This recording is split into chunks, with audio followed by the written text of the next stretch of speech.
Les fusions-acquisitions explosent à travers le monde. Selon les données Thomson Reuters, les achats annoncés depuis le début de l'année à travers le monde dépassent déjà les points hauts de 2007. Les méga-deals de plus de 10 milliards atteignent quant à eux 1200 milliards, dépassant déjà leur record de 1999 en pleine folie de la bulle Internet. Avec en proue du mouvement les États-Unis qui pèsent pour près de la moitié des opérations et la région Asie-Pacifique pour un quart. Emblématique de cela, les acquisitions géantes du patron d'Altis, Patrick Drahi, pour près de 50 milliards réalisées en moins d'un an et demi. SFR en 2014 pour 17 milliards. Portugal Telecom pour 7,4 milliards. Sunonlink, le câbleau opérateur américain, pour 6 milliards. Et enfin, Cablevision pour 18 milliards. Derrière cette boulimie, une montagne de dettes portées par les sociétés cibles. Autrement dit, des LBO géants. Des dettes à taux fixe, au remboursement différé et régulièrement refinancées pour engranger la baisse des taux. Derrière cela aussi, des restructurations musclées pour dégager le cash nécessaire au remboursement de la dette. Le mouvement est général. Ils bénéficient de la faiblesse du coût de la dette avec des taux d'intérêt à leur plancher.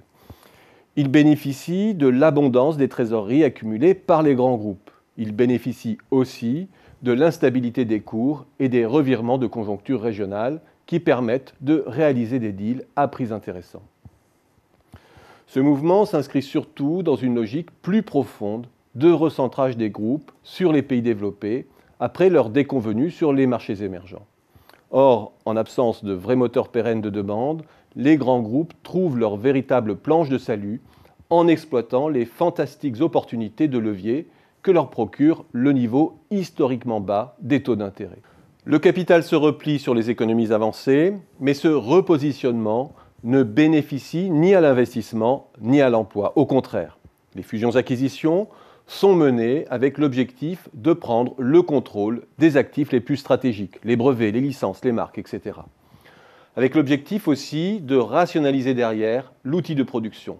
Pour prendre la formule de Drahi, je veux exporter les rendements américains en Europe et exporter la gestion des dépenses européennes en Amérique. Tout est dit. Les grands groupes mènent de surcroît une guerre de position pour se placer en pivot d'écosystème dont elles pilotent la technologie, les normes et le marché, à l'image des GAFA. Ils agissent dans un but de domination, de rationalisation, au détriment de la croissance organique. Ils deviennent de la sorte d'énormes machines à sélectionner le capital à travers le monde et à élaguer les surcoûts et les surcapacités. Le repli du capital sur les économies avancées ne replace donc pas l'investissement au cœur de notre croissance, loin de là. Et l'on voit difficilement comment relancer la machine de l'accumulation sans un véritable volontarisme collectif. Sans une vraie réflexion également pour rebâtir un pacte social ayant la puissance du compromis fordiste pour soutenir les débouchés. C'est peut-être là que le recentrage des intérêts des groupes sur les pays développés peut jouer un rôle positif. En investissant les marchés émergents, ils misaient sur une demande hors frontières, répliquant le miracle de l'après-guerre. Les débouchés sur leur marché d'origine n'était plus leur affaire. Avec la crise des émergents, elle le redevient.